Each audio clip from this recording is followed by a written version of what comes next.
In 1987, among the notable members of the Study Commission on Global Education were then-Governor Bill Clinton, AFT President Albert Shanker, Professor John Goodlad, Carnegie Foundation for the Advancement of Teaching President Ernest Boyer, and Fred Newman, President of the Education Commission of the States. Together they prepared a report titled "The United States Prepares for Its Future: Global Perspectives in Education." The Rockefeller, Ford, and Exxon Foundations helped fund this report. In the foreword, New Ager Harlan Cleveland, author of The Third Triad World Order, wrote, "A dozen years ago, teaching and learning in global perspective was still exotic doctrine, threatening the orthodoxies of those who still thought of American citizenship as the amalgam of American history, American geography, American lifestyles, and American ideas. It now seems almost conventional to speak of the American citizenship in the same breath with international interdependence and planetary environment."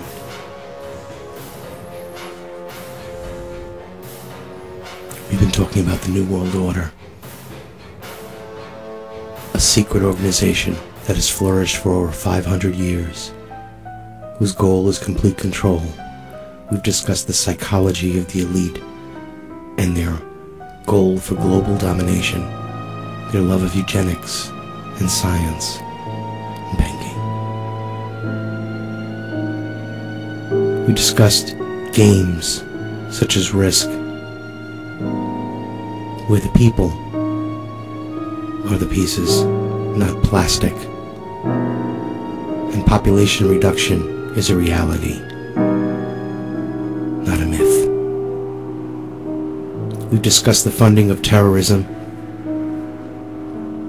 we've discussed the funding of communism, we've discussed the funding of fascism, the funding of both sides of every war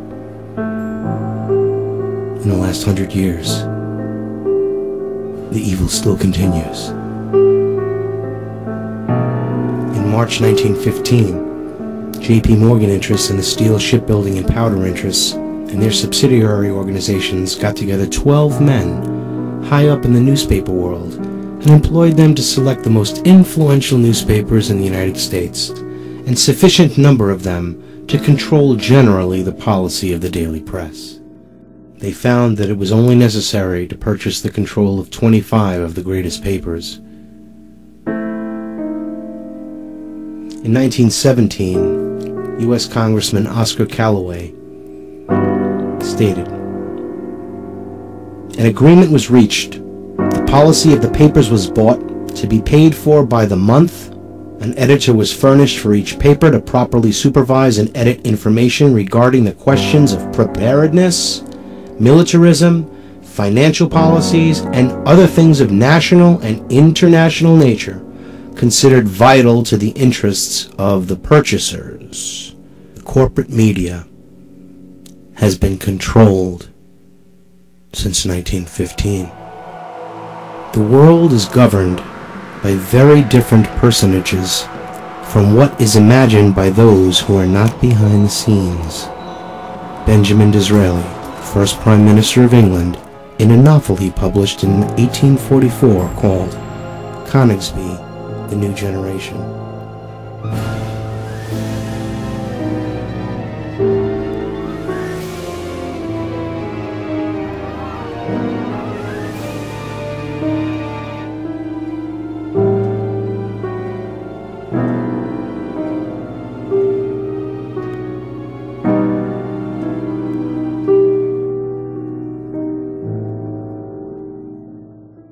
What is important to dwell upon, the increasing evidence of the existence of a secret conspiracy throughout the world for the destruction of organized government and the letting loose of evil. Christian Science Monitor, editorial, June 19, 1920.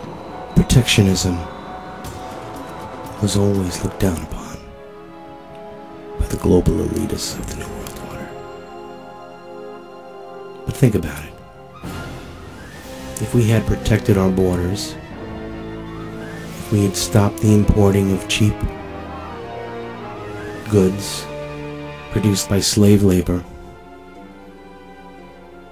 The tax loops which allowed companies and corporations to take jobs away from Americans, take manufacturing to other countries, to implode our economy, take all the jobs away, to make us dependent on the state.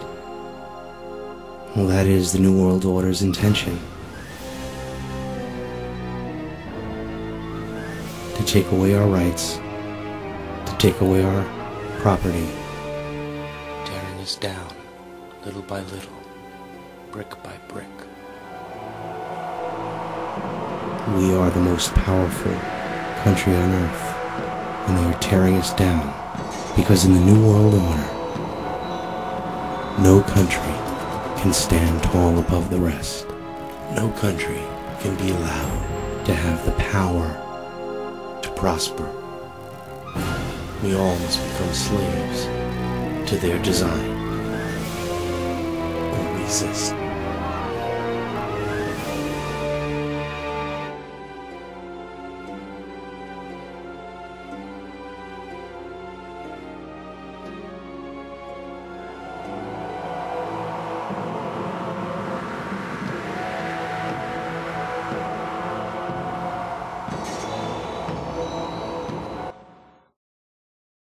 President McKinley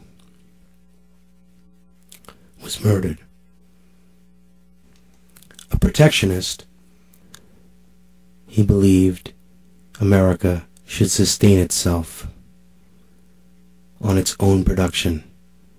For if a country cannot supply the food and resources necessary for its own survival, how could it ever flourish? There's one answer. It cannot.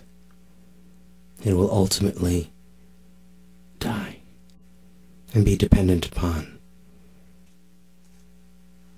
The time has come to realize the path we are heading down. The time has come to awaken to the reality of your worst nightmare, gradually, slowly coming true. How did this happen?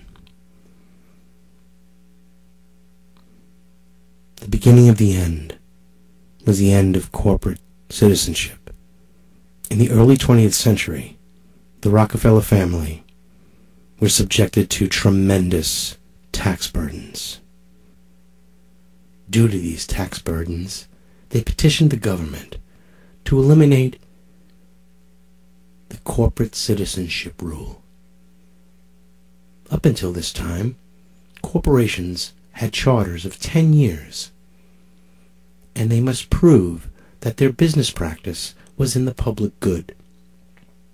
Of course, Rockefeller did not want to adhere to this, so thereby eliminated the need for the charter and review.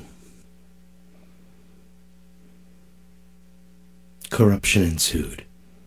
Colossal Ponzi schemes. In 1907, J.P. Morgan, a very influential banker, put word out on the street that several banks were in dire straits. Depositors removed their money in droves. The huge banking scandal caused tremendous loss of homes, businesses, livelihoods, and caused abject poverty across the nation. Morgan came in as the hero and rescued the banks and called for a powerful central bank that would protect the economy of the United States. The globalists were in position to move and create the Federal Reserve Act of 1913, which was drawn up secretly by bankers in 1910 on Jekyll Island. As mentioned earlier in this film, It was never properly ratified, so it is therefore unconstitutional and illegal. We are living under tyranny, and we don't even know it.